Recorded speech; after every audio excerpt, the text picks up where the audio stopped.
Assalamu alaikum wa rahmatullahi wa barakatuh. Alhamdulillah, aquí estamos en el cuarto día de Ramadán, alhamdulillah.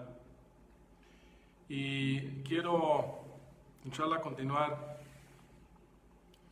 con la clase de las 3 de la tarde. Inshallah, quiero seguir haciendo esto durante el mes de Ramadán, si Allah me permite. Y quiero ir revisando algunas cuestiones de la creencia y de lo que es creer en Allah, qué implica. Y para esto, pues grandes escolares han dicho, ¿no?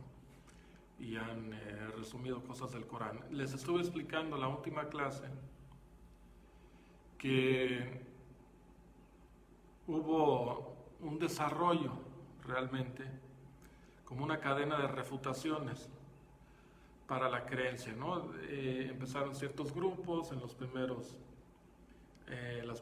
décadas, inclusive después de la muerte del profeta sallallahu alaihi wasallam, empezó a haber ciertos grupos, y luego empezaron a introducir ideas al Islam, como el ejemplo que les di de la Qadariyya, ¿no?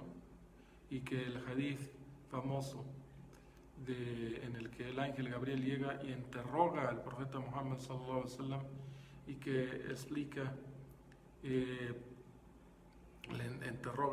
Jibril interroga a Muhammad sallallahu alaihi wasallam preguntándole sobre el imán, y el imán, explicó Muhammad, es creer en Allah, en sus ángeles, en sus libros, en la vida después de la muerte, el qadr khairihi wa sharrihi.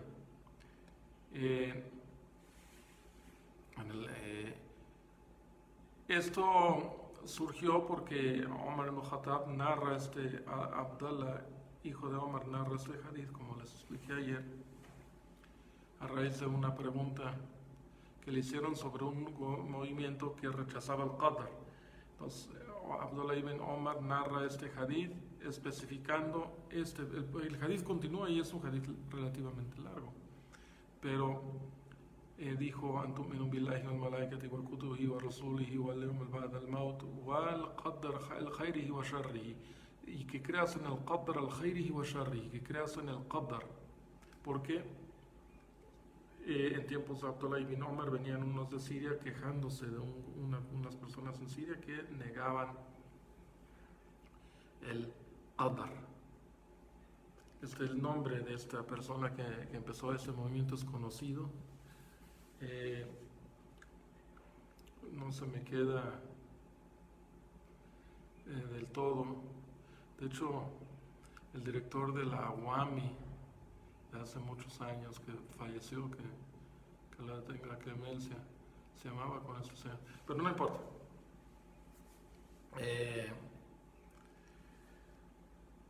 Les dije que pues tenemos libros aquí, o sea, se iban resolviendo problemas como se iban apareciendo, ¿no? Empezaban a hablar de tal cosa rara respecto al Islam y los musulmanes respondían, decían, bueno, pero esto no coincide con los versos del Corán, no coincide con lo que ha dicho el profeta Muhammad, y así no lo entendieron las primeras generaciones. Estás trayendo algo nuevo, no respondían. Y una de las afectaciones, de las fitnas más grandes, fue cuando el imperio Abbasi, ¿no? Recién ingresado en Bagdad, ¿no? Ma'mun encabezado, el hijo de Harun Rashid, famoso, dijo: vamos a llevar esta creencia Mu'tazili, que era una influencia por las ideas aristotélicas, por la lógica, por este trivium, estas artes, la retórica y toda esta cuestión de la filosofía griega que ellos mismos estaban traduciendo y sacando a la luz.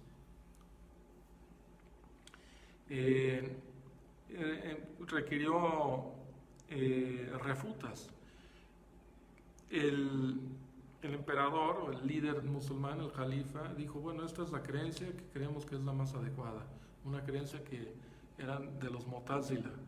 Prácticamente negaba todos los atributos de Allah, o sea que no puedes decir que Allah tiene atributos, que todo, relativamente todo, absolutamente todo es metafórico, y que lo tienes que entender así o así, o completamente negar los atributos de Allah.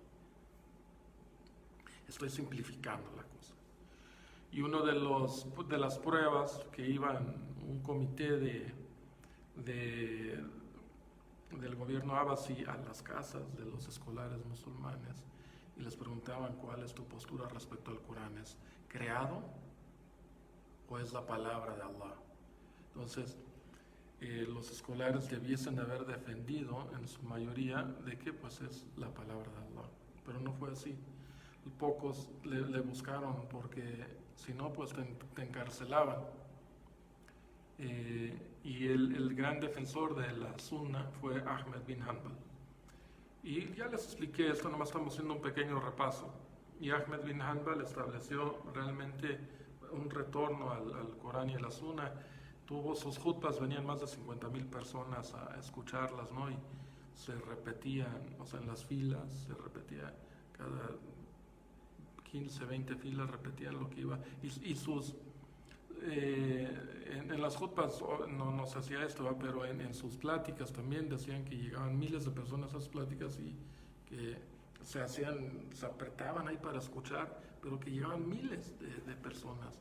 Eran, la gente buscaba el conocimiento del Imam Ahmed. Y pues estuvo bajo arraigo domiciliario mucho tiempo el Imam Ahmed, después de ser torturado en las cárceles y todo lo que sufrió el Imam Ahmed por mantenerse firme sobre la creencia. Luego ya lo dejaron, pero como que bajo un arraigo domiciliario.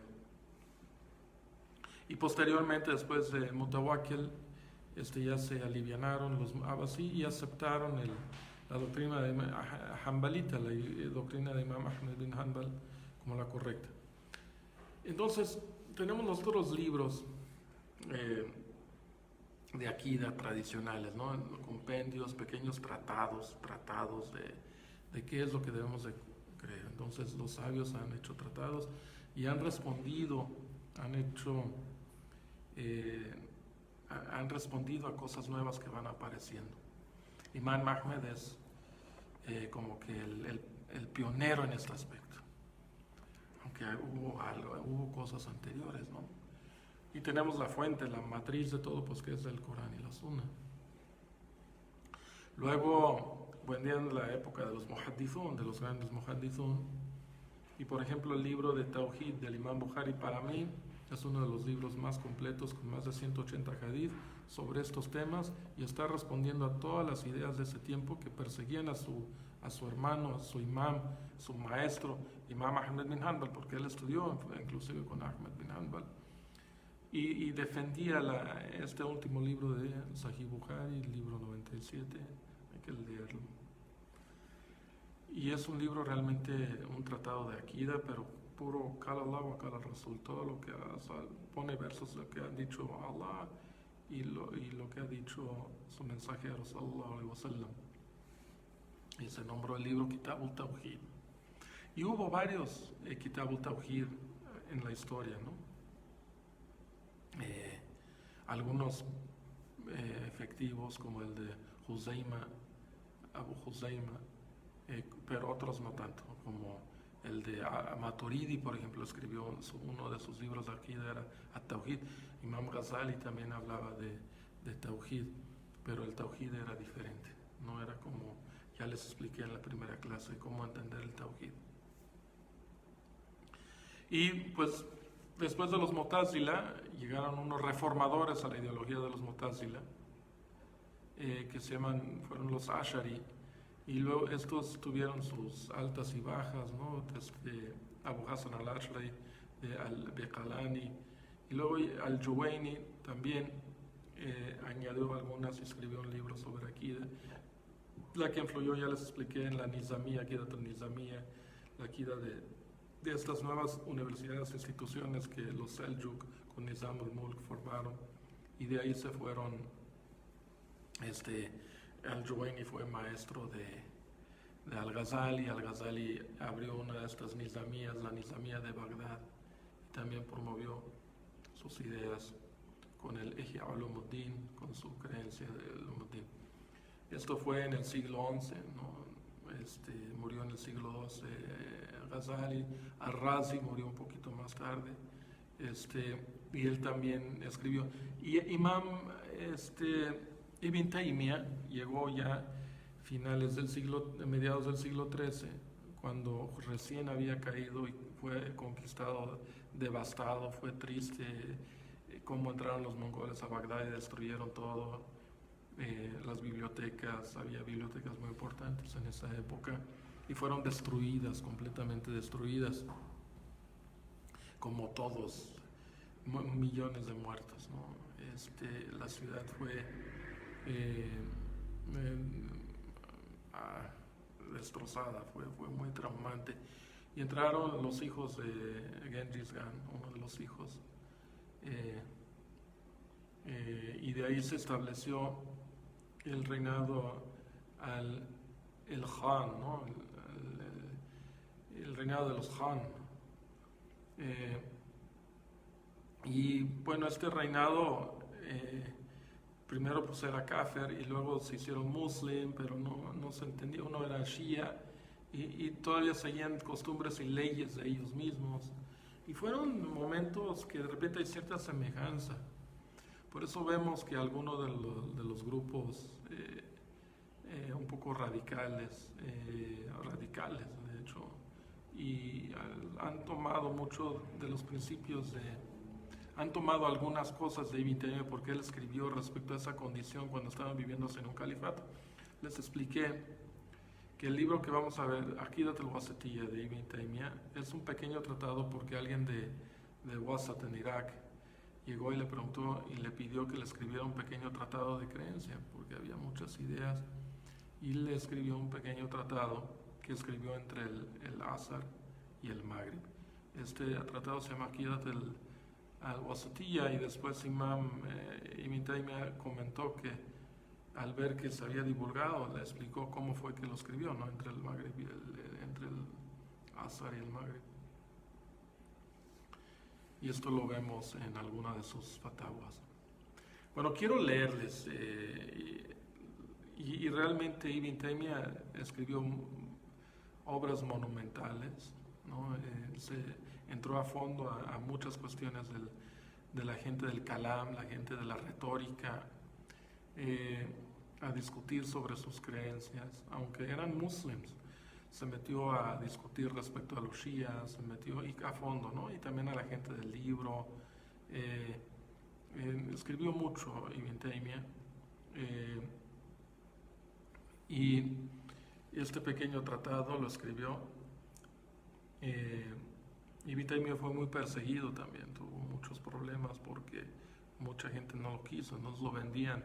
O sea, iban y lo acosaban, no, que está diciendo tal cosa, y como algunos, por eso no me gustan a mí los acusadores, inclusive de muchos de los mismos muslims que acusan sin saber a fondo las cosas, y a veces son puras cuestiones políticas. Yo cuando veo que están quemando a un hermano, generalmente hay que preguntarse qué motivaciones hay detrás de estar quemando a un hermano. ¿Es económico? ¿Es político? ¿Son envidias? ¿O realmente les preocupa ese pequeño detallito que dijo para que hagan todo un gran show?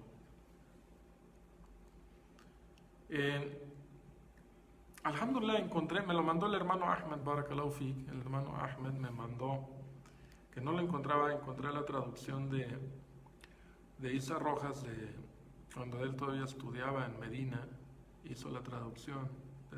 Creo que el primer libro que tradujo, nuestro hermano Isa, nuestro hermano Isa, al Mexiqui de México, Isa Abu Ibrahim, mashallah. Tradujo y está muy bien traducido. Ahorita los estuve leyendo en la mañana y les voy a leer lo que dice el libro tal. Es un tratado, dice: en nombre de Allah, el misericordioso, el compasivo. Lo voy a leer todo así en español. Las alabanzas sean solamente para Allah. Esto ya es Ibn Taymiyyah hablando. Las alabanzas sean solo para Allah, quien envió a su mensajero con la guía y la religión verdadera, el Islam, para que prevalezca sobre toda la religión. Esto es un verso del Corán, ¿no? A veces esto es un verso del Corán. Y Allah es suficiente como testigo. sea, cuando lo lees en árabe, porque nomás pone versos del Corán, es tan increíble. Ibn Taymiyyah aquí. Atestigo que no hay nada ni nadie que merezca la adoración excepto Allah, único, sin copartícipe alguno, o sea, no tiene socios ni copartícipes, afirmando y proclamando su monoteísmo, su tauhid.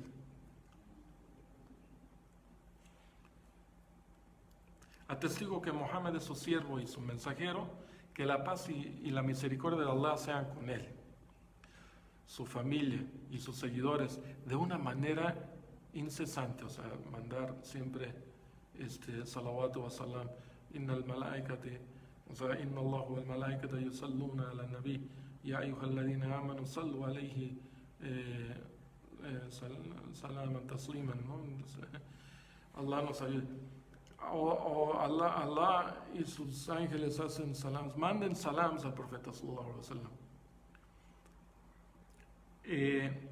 Luego explica Ibn Taymiyyah, dice, esta es la creencia del grupo salvo y victorioso hasta el día de la resurrección, la gente de la Sunna y la comunidad Ahlul Sunna wal Jamaat.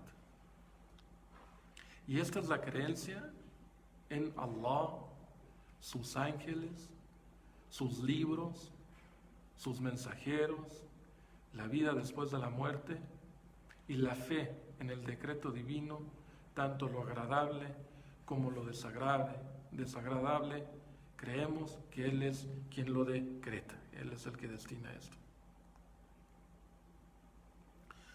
Luego sigue, Ibn Taymiyyah dice, parte de la creencia en Allah es creer en Él, en Allah, como se ha descrito a sí mismo en su libro, el nombre Corán. Creer en Él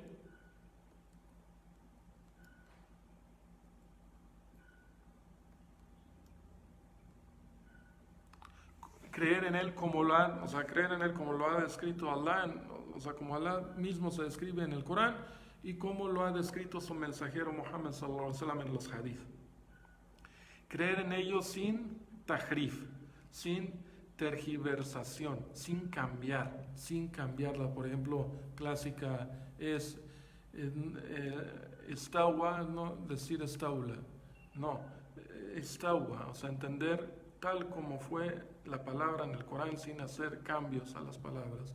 Los judíos hacían tahrif de sus escrituras. Nosotros está estrictamente prohibido, no podemos, si hay algo que decimos, no podemos creer en eso tenemos que hacerlo, de cambiar el sentido para que lo entendamos mejor. No, nosotros no podemos hacer tahrif respecto a lo que Allah y su mensajero han dicho sobre Allah. No negamos, sin ta'til, sin negar los atributos, no negamos los atributos. Y tampoco preguntamos el takayif, tampoco preguntamos del cómo, y no hacemos tamthil, no hacemos semejanza. Estas son algunas reglas básicas. O sea, no hay tahrif, no cambiamos el significado, o sea, cambiando las letras, al harf, tahrifan, no cambiamos las letras, no hacemos tatil, no negamos. O sea, decir, eso no creemos en eso, eso no es. Allah tiene mano, no, sí, pero no creemos que tenga una mano, sí, no hacemos tatil, no hacemos negación. Y no preguntamos en el cómo, y no hacemos semejanza, no hacemos tamthil. Ahora, respecto al cómo, hay un famoso dicho que se le atribuye al Imam Ahmed, que se le atribuye al Imam Malik. El Imam Malik fue maestro del Imam Shafi, quien fue maestro también del Imam Ahmed, o sea, fue maestro de los maestros y era agente del hadith, pues él mismo se casó él estudiaba con Musayyib, Sa'ad ibn Musayyib, que fue de los grandes fuqahá de Medina, quien se había casado con la hija de Abu Huraira, y pues eran gente de la Sunna, pues por favor, toda la tradición de Imam Malik fue sunna, conservar la sunna y apegarse a la sunna. Entonces el imam Malik una vez entraron y le preguntaron, él estaba dando una plática en la mezquita del profeta sallallahu alaihi wasallam, donde daba sus clases. Estaba dando una clase y llegaron y le preguntaron, Ar-Rahman al-Arshi istawa, fa kayfa istawa? Al-Rahman sobre su arsh se ha establecido. ¿Cómo se estableció? ¿Cómo hizo istiwa? El imam se enojó mucho, se puso colorado, se molestó mucho de la pregunta. Y dijo, al-istiwa ma'alum, wal-kayf majhul, wal-iman biha wajib, wa su'al anha bid'a. El istiwa es un hecho, es algo sabido. ¿Por qué? Porque Allah lo dice. El cómo, pues no sabemos. El cómo, machul, no sabemos cómo Allah hace las cosas. Y la creencia en ello es una obligación, es el imán biha wajib, wasual, y preguntar al respecto es una innovación. O sea, nunca le habían hecho esa pregunta, es bid'a, dijo, es una innovación. Y lo sacó de la mezquita. Se enojó mucho.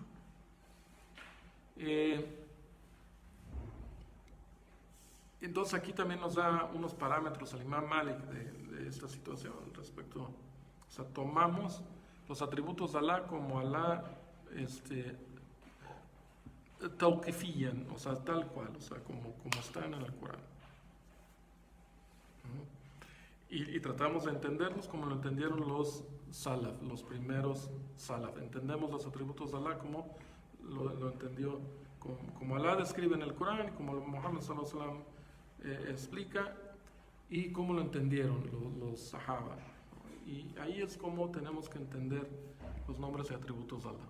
Ahora, continúa el imam Ibn Taymiyyah diciendo, no hacemos tamthil, no hacemos semejanza.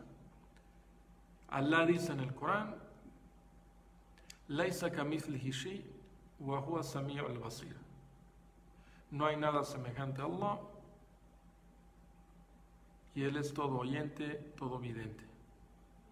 Es decir, Ahl Sunnah wal Jamaat, la gente de la Sunna y de la comunidad, o sea, de la Sunna del profeta Muhammad y de la que seguían los mismos compañeros del profeta Muhammad sallallahu alaihi wasallam, esta gente no niega la forma en cómo se ha descrito a sí mismo, no distorsionan las palabras fuera de su contexto, no profanan, no hacen ilhad los nombres de Allah ni sus signos,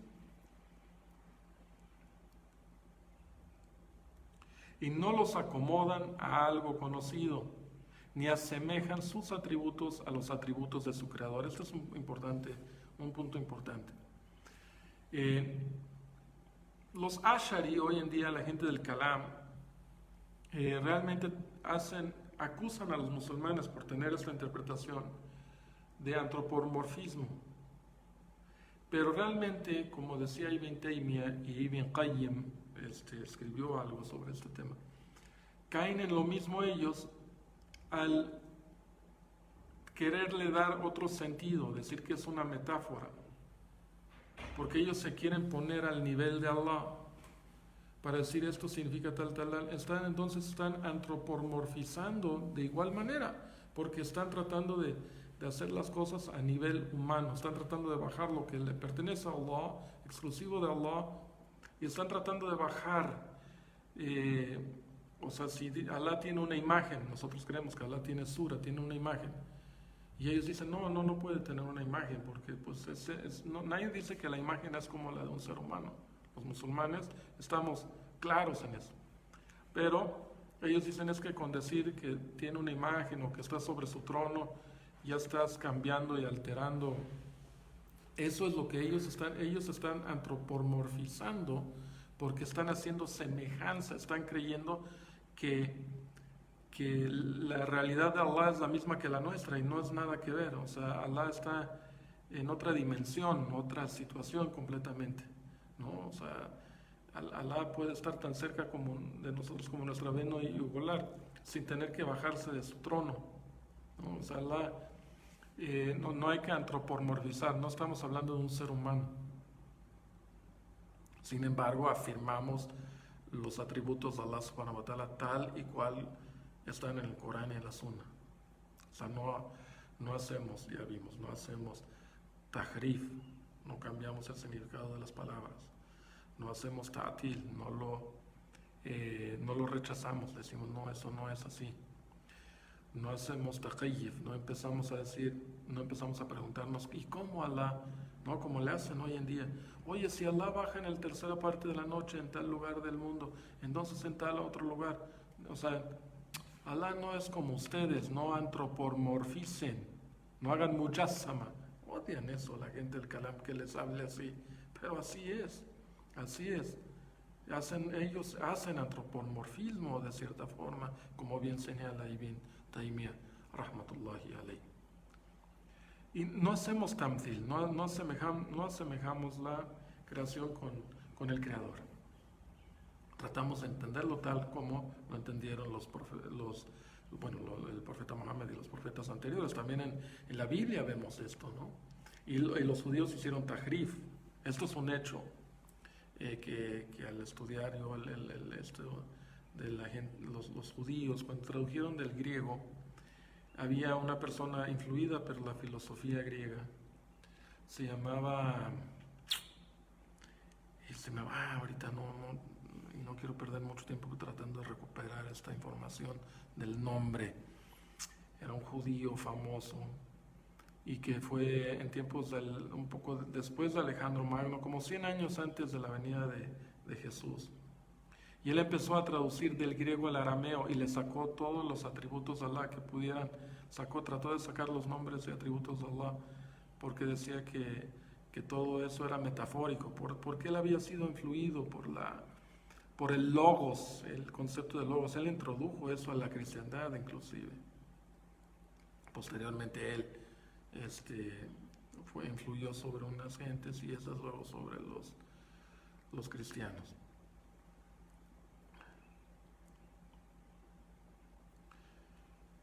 Ok. Allah, ahora estoy citando a Ibn Taymiyyah en su tratado de Aqidat al-Wasatiyya, dice, porque él, subhanahu wa ta'ala, no tiene equivalente que merezca un nombre como el suyo, ni análogo con él, ni semejante a él, como nada ni nadie de su creación que se le compare. O sea, nada es comparable con Allah. ¿Cómo decimos? Kufuwan ahad, ¿no? Lam yalid, wa lam yulad, wa lam yakun lahu kufuwan ahad. O sea, no hay nada, wa lam yakun, y no hay nada existe comparable con Allah subhanahu wa ta'ala. Él más veraz y no hay nada de su creación que se exprese mejor que él, que Allah. Él se está refiriendo, inclusive como empezamos las jutbas, el dichoso, el jutbatul hujja, ¿no? Khairul kalam, kalamullah. Después de él, son los mensajeros, veraces y confirmadores, a diferencia de los que hablan sobre de él lo que no saben. Esto Allah dice en el Corán que es del Shaitán. El Shaitán quiere que digamos sobre Allah lo que no sabemos. Allah quiere que digamos sobre él lo que no sabemos. El Shaitán quiere que digamos sobre Allah lo que no sabemos. Esto está repetido en el Corán. Es por esto que dice Allah: glorificado sea tu Señor, Señor del poder. Subhana rabbika rabbil izzata amma yasifun. Glorificado sea tu Señor, Señor del poder. Él está por encima de lo que le atribuyen. Y por cierto, que todos los mensajeros estarán a salvo del terror del día del juicio. Alabado sea Allah, Señor del universo. Se glorifica a sí mismo por encima de lo que le atribuyen quienes difieren de los mensajeros. Y saluda a los mensajeros por la integridad en lo que transmitieron sin falta ni defecto. O sea, los mensajeros nunca mentieron, cuando se trataba de Allah, dijeron puras verdades. Allah ha unido en lo que ha descrito y dominado a sí mismo entre la negación y la afirmación.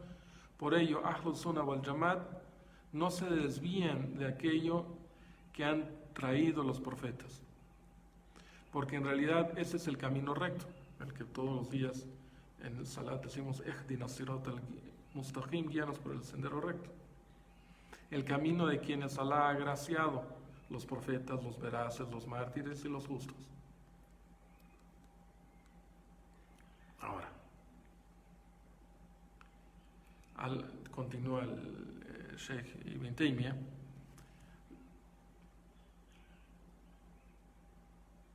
dice, la unión entre la negación y afirmación de su descripción. La unión entre la negación y afirmación de su descripción. Aquí me gustaría ver qué fue lo que tradujo y saberlo en árabe. Pero sigue. Esto incluye como se ha descrito Allah a sí mismo en la sura del monoteísmo. ¿Cuál es la sura del monoteísmo? Surat al-Ikhlas, que equivale a un tercio del Corán, donde él dice, todos sabemos, Qul huwa Allahu ahad, Allahu samad, lam yalid wa lam yulad, wa lam yakul lahu kufuwan ahad. Este es un verso que vale una tercera parte del Corán, como sabemos por la tradición profética, por Muhammad sallallahu alaihi wasallam nos dijo, y hay una explicación de esto, pero ahorita Él es Allah, la única divinidad, el ahad, el único. Allah es el absoluto, de quienes todos necesitan, y Él no necesita de nadie. No engendró ni fue engendrado, no hay nada ni nadie que se asemeje a Él, que sea comparable con Él. Y sigue Ibn Taymiyyah diciendo, y como se ha descrito en la ley más grandiosa de su libro, sabemos porque Muhammad sallallahu alaihi wasallam dijo que preguntó cuál es preguntó a unos sahaba cuál es el verso más grandioso, al-Adham, al más grandioso del Corán, y no me acuerdo qué sahaba le contestó, es Ayatul Kursi, le dio como que en el pecho le pegó así, muy bien dicho. ¿Y cuál es el Ayatul Kursi que muchos memorizamos? En La ilaha illahu al-hayyul qayyum la ta'khudhuhu sinatun wa la nawm lahu ma fi samawati wa ma fi al-ard man dha alladhi yashfa'u 'indahu illa bi idhnihi ya'lamu ma bayna aydihim wa ma khalfahum wa la yuhituna bi shay'in min 'ilmihi illa bima sha'a wasi'a kursiyyuhu samawati wal ard wa la ya'udhuhu hifdhuhuma wa huwa 'aliyyul 'azim. Allah, no existe divinidad excepto Él, viviente, inmanente, no lo toma somnolencia ni sueño, o sea, no se apodera de Él ni el cansancio, nada de esto. Suyo es cuanto hay en los cielos y la tierra. ¿Quién podrá interceder ante Él, sino con su anuencia? Conoce el pasado y el futuro y no abarca nada de su conocimiento. O sea, nadie sabe del conocimiento de Allah, salvo lo que Él quiere, o sea, lo que Él ha revelado. Su trono se extiende en los cielos y en la tierra, y la custodia de ambos no le agobia, o sea, no le afecta en lo más mínimo mantener todo lo que hay en los cielos y en la tierra. Y Él es el sublime, el grandioso.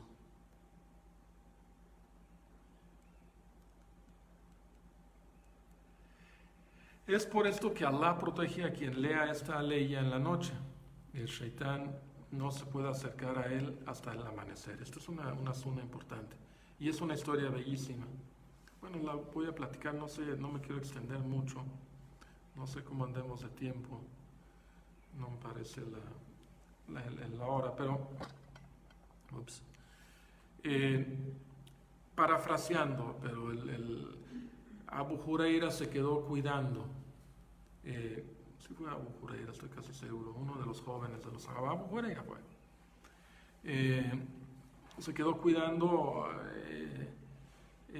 las provisiones de los musulmanes mientras todos dormían. Y llegó un hombre, el shaitán, era el shaitán vestido de hombre. El Abu Huraira no sabía. Y le dijo, oye, dame algo, por favor, de lo que tienes ahí, de las provisiones, y regálame algo. Y ahí lo fue convenciendo y dijo, no, pues, pero... Entonces le dio algo. Y luego Muhammad sallallahu alaihi wasallam se enteró y dice, ¿quién te visitó anoche? ¿Cómo fue? Y le explicó, ¿no? Y luego esto pasó otra vez y otra vez le tuvo que dar. O sea, el profeta sallallahu alaihi wasallam no quería que le diera. Y ya en la tercera le dijo, mira, te voy a enseñar, el shaitán mismo le dijo, te voy a enseñar algo donde yo, si tú lo recitas, dame, si tú lo recitas, no te puedo perjudicar. Entonces ya Muhammad sallallahu alaihi wasallam se enteró de esto y dijo, ese fue el shaitán y nos ha dicho la verdad el shaitán. Por eso, antes de dormir es bueno decir Ayat al-Kursi. Unión. Aquí Allah dice en el Corán, Huwa al-awwalu wal-akhiru wal-dahiru wal-batinu wa huwa bikulli shay'in alim. Él es el primero, el último, el manifiesto y el oculto, y conoce bien todas las cosas. Wa tawakkal ala al-hayy alladhi la yamut. Y encomiéndate al viviente que no muere, el inmortal. Y en otro también, y su palabra, qawlihi, wa huwa al-alim al-hakim. Y él es todo conocedor, al-hakim. Él es el sabio y está bien informado de las obras de sus criaturas. En otro verso dice, en Surat al-Saba, en otro verso dice, wa huwa al-hakim al-khabir ya'lamu ma ya'liju fi al-ardi wa ma yakhruju minha wa ma yanzilu min as-sama'i wa ma ya'ruju. Aquí hay un problema en el formato. Wa ma ya'ruju fiha wa huwa ar-rahim al-ghafur.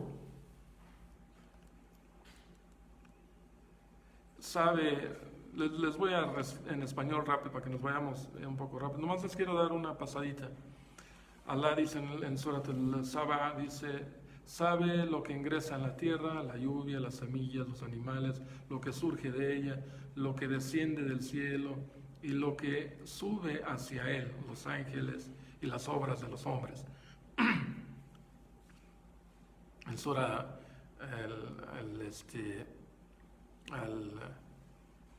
al-Anfal, él posee las llaves del oculto y nadie más que él las conoce. Indahul mafatihul ghaibi. Él posee las llaves del oculto y nadie más que él las conoce. Sabe lo que hay en la tierra y en el mar. No hay hoja que caiga de él que él no lo sepa. O sea, de un árbol, o sea, Allah todo lo sabe. Ni grano en el seno de la tierra, o algo que esté verde o seco sin que se encuentre registrado en un libro evidente. O sea, todo lo sabe Allah subhanahu wa ta'ala. También dice en Surat el Originador,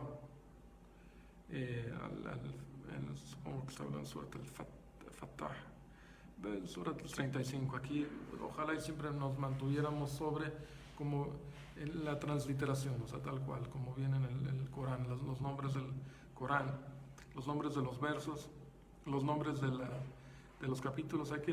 Pienso yo que es mejor que los memorizamos y los conozcamos de su forma tal cual en árabe, como decimos al-Fatiha, no decimos, pero ahí sí empezamos a traducir, o sea, ¿me entienden? O sea, al-Fatiha, todos al-Fatiha, ok, sí, ¿por qué no dice solo la apertura? No. No me hagan mucho caso. Yo los ubico con su nombre en árabe. Okay.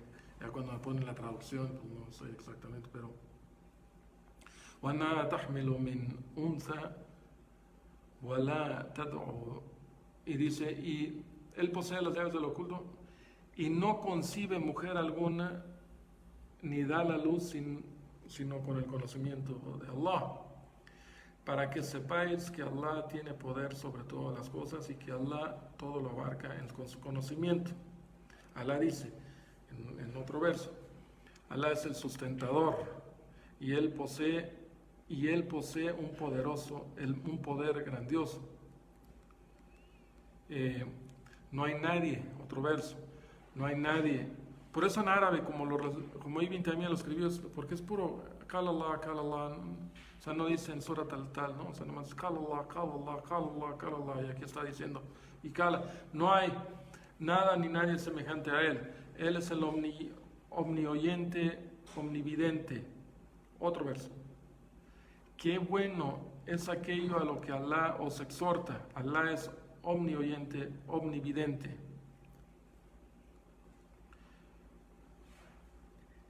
En otro verso, deberéis haber dicho cuando ingresaste a tus viñedos, esto es lo que Allah ha querido, todo el poder proviene de Allah.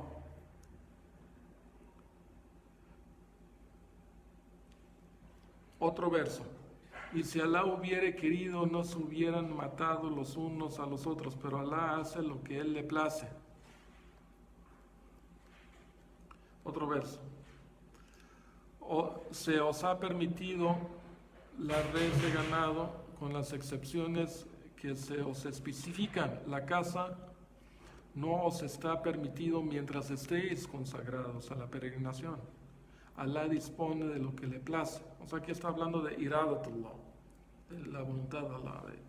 A quien Allah quiere guiar, le habla el corazón. Otro verso. A quien Allah quiere guiar, le habla el corazón para que acepte el Islam. En cambio, a quien Él quiere extraviar, le oprime fuertemente el pecho como si estuviera ascendiendo al cielo.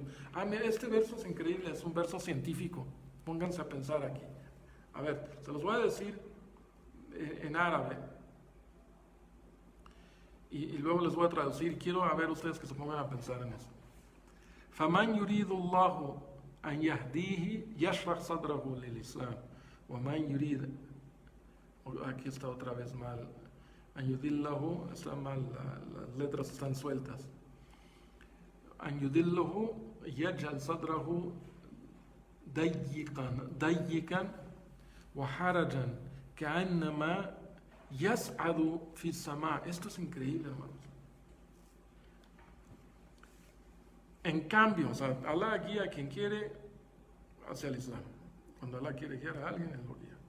En cambio, a quien Él quiere extraviar, le oprime fuertemente el pecho, como si estuviera ascendiendo hacia el cielo. Esto es un milagro de Allah. O sea, como hace 1500 años iban a saber que al subir a la presión atmosférica se oprimen, mudayik, aquí dayyaka. Esto es ciencia. Bueno, seguimos. Y yo creo ya aquí le seguimos un poco más. Aquí dice, evidencia del amor de Allah a sus siervos piadosos conforme. Es que no he traducido esto porque no recuerdo que Ibn Taymiyyah lo ponía. Ibn Taymiyyah, veo aquí muchas palabras y yo veía pocas palabras en el texto original en árabe. Pero evidencia del amor por sus siervos piadosos conforme a su excelencia y su palabra. Y haced el bien, ciertamente Allah ama a los benefactores. Sed justos, otro verso, sed justos, pues Allah ama a quienes establecen la justicia. O sea, aquí está hablando del amor de Allah. Ciertamente Allah ama a los piadosos. Otro verso. Ciertamente Allah ama a los que se arrepientan y purifican. Otro verso. Di, si verdaderamente améis a Allah, seguidme y Allah os amará. Esto es muy importante de la sunna, ¿no? Allah les suplantará por otros a los que amará y ellos le amarán, ¿no? O sea, no se sientan confiados de que, o sea, Allah puede cambiarlos por otra umma mejor. O sea, si de plano no están respondiendo y no establecen lo que Allah ordena, pues Allah los puede cambiar por otras gentes. que sí lo amarán a Allah y que Allah los amará. Que Allah los amará y ellos le amarán. Fíjate que Allah pone el amor de él hacia su creación primero. Subhanallah. Ciertamente Allah ama a quienes combaten en filas por su causa. ¿No? Esto. Inna Allahu yuhibbu alladhina yuqatiluna fi sabilihi saf'an ka'annahum bunyanun marsus. Allah ama a aquellos a quienes combaten en filas por su causa, como si fueran una sola edificación, una edificación sólida, bien así como de hombro a hombro, ¿no? Así rezaban los sahaba. Dicen que algunos pájaros llegaban y se sentaban, o sea, los veían así, llegaban y ¡pum! Subhanallah. Luego, pues, afirmación de la misericordia de Allah, ¿no? Allah dice, aquí está hablando de los atributos de Allah, ¿no? Todo, o sea, primero nos dio la teoría de cómo debemos de, y luego aquí nos está dando atributos y atributos de Allah para que sepamos, ¿no? Dice sobre la misericordia de Allah, y Él es el absolvedor, el afectuoso, wa huwa al-ghafurul wadud, el afectuoso, el wadud. En el nombre de Allah, el clemente, el misericordioso, Bismillahirrahmanirrahim. Señor nuestro, que también es un verso del Corán, el Bismillahirrahmanirrahim.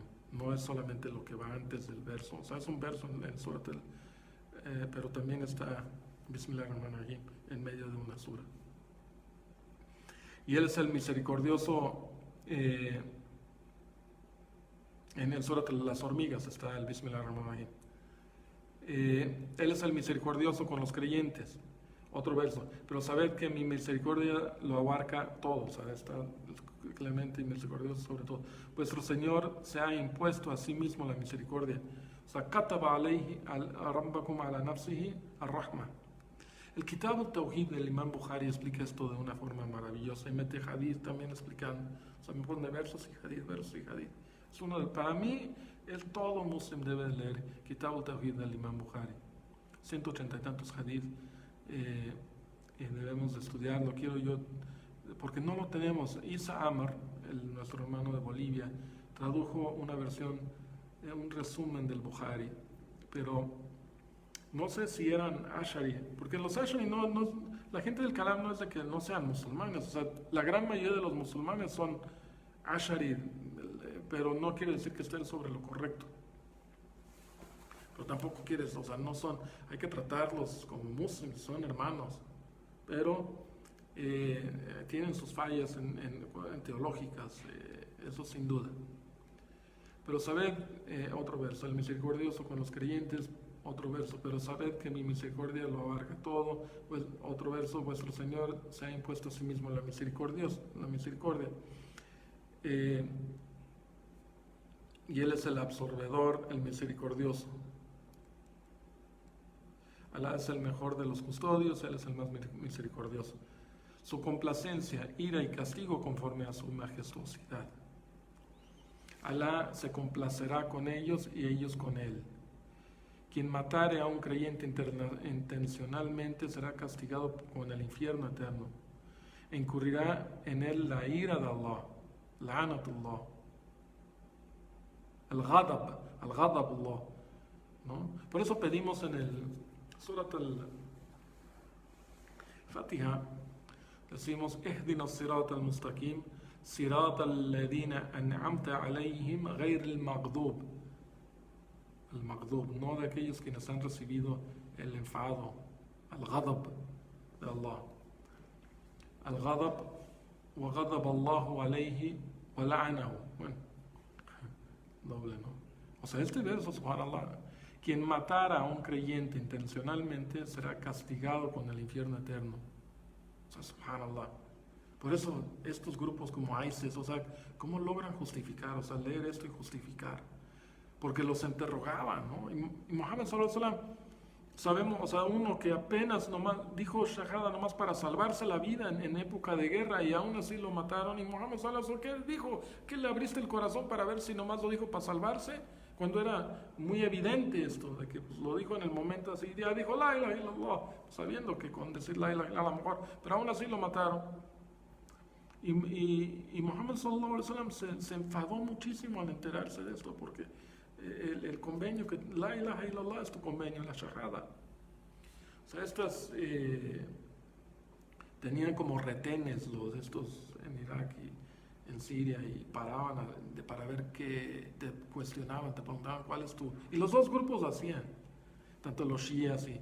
O sea, a ver, ¿cuál es tu fe? ¿Qué crees? ¿No? Y hacían como los abbasí lo hacían con estos haram, o sea, el imtihan, decía Ibn Rajab, el imam Ibn Rajab al-Hanbali, un gran sabio del Islam, decía que al-imtihan bid'ah, estar probando a tu hermano muslim es una bid'ah, o sea, preguntarle, ¿y cuál es tu postura? Nomás para ver qué postura es, ¿no? ¿Cuál es tu postura sobre esto, hermano? Cuando lo estás probando nomás, no es correcto, hermano. Puede ser una bid'ah, una innovación. Pero este verso, quien matara a un creyente intencionalmente será castigado con el infierno eterno. Jalet, eternamente en el infierno. Y aparte incurrirá en la ira de Allah, lo maldecirá y le tendrá reservado un castigo terrible. Yo sé que de repente a veces nos enfadamos con algunos musulmanes, ¿no? Pero, subhanallah, su vida es sagrada. Nomás pelearte con él así físicamente o verbalmente ya es fisco. Pero qatlihi es kufr. Este castigo será, este es otro verso, este castigo será su merecido por haber seguido lo que Allah detesta y haberse apartado de lo que a Allah le complace. Hasta que, otro verso, hasta que nos hicieron indignar, nos vengamos de ellos. Al-intiqam.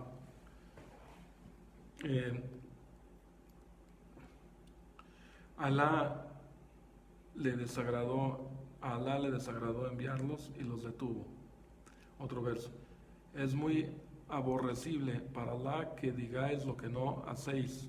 Sí. Kaburat maqtan indallahi an taqulu ma la taf'alun. Bueno, inshallah vamos a seguir con esto para la otra plática. No sé cuánto lleve ya. Pero en términos generales, o sea, tenemos las reglas y tenemos que seguir y creer en lo que Allah dice de sí mismo y lo que Muhammad sallallahu alaihi wasallam dice. Y vamos a entrar a detalle para entender esto, inshallah, hermanos. Wassalamu alaikum wa rahmatullahi wa barakatuh.